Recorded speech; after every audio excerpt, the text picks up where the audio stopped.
Alright, guys. You see me too? Alright. Now you can see me.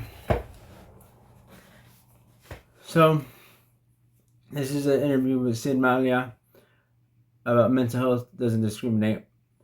And by Shivani Powell. Sorry, guys, if I botched your name. I found this very interesting. Just watch. Always have it together, right? And that I'm always so put together.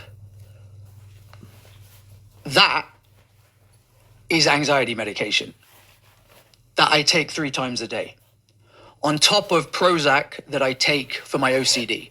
This one I meant to take at lunchtime. If I had a bottle of water, I take it right now on camera.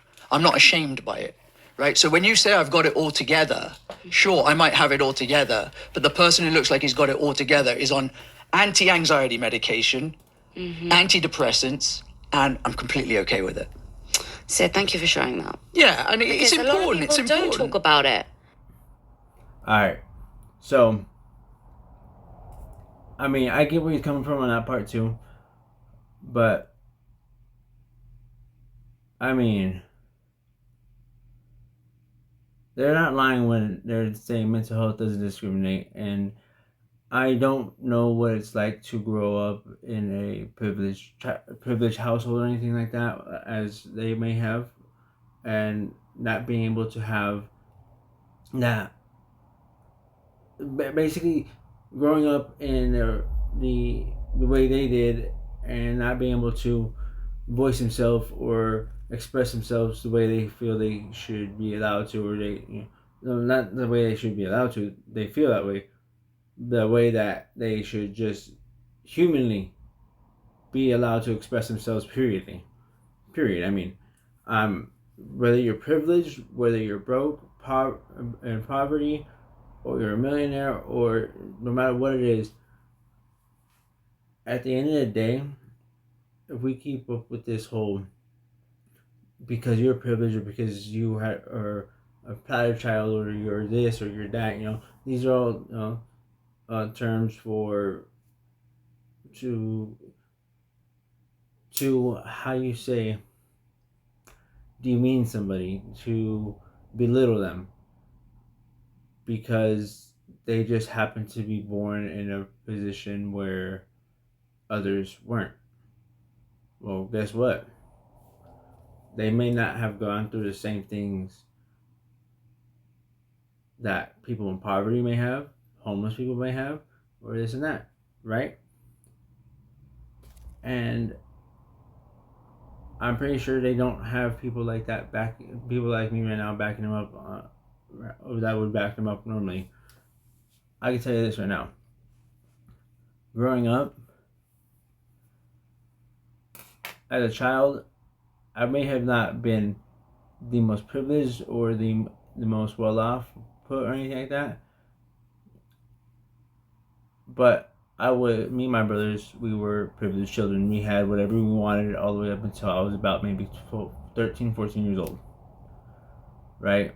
And things hit the fan, and poverty set in, the brokenness set in, the hunger, the want, the need. The want was no longer a want anymore. It became a need, and I learned what reality was. I learned what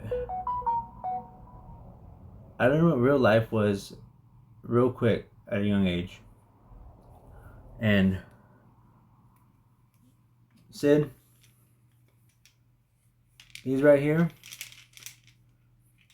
are for my schizophrenia. I wasn't born schizophrenic. It's because of my actions that I did as a child and my actions that I did as an adult that led me to waking up the sleeping giant.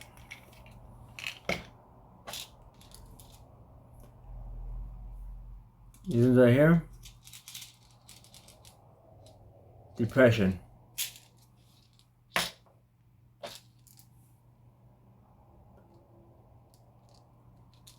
These ones right here, or twice a day, anxiety. And I'm trying to put my life back together.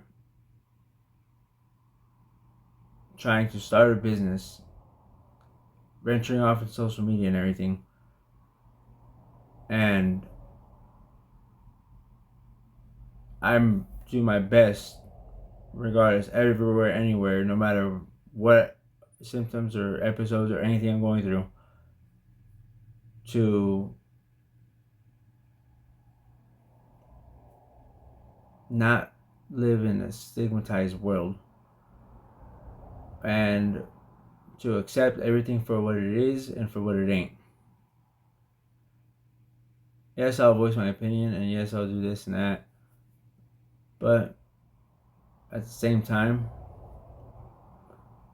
I'm in this for the opportunity to educate the youth, educate the old. I'm in this to educate and entertain. I can't have, like you said, you can't have everybody like you and like everything you say. But you know what you can do? No matter what, you can educate somebody. You can educate everybody in the world at one time, as long as they watch. But I learned with this YouTube thing from the very beginning, you do it for the right reasons. You don't do it for the wrong. I mean, I know I'm out of line and everything, but Manny's out.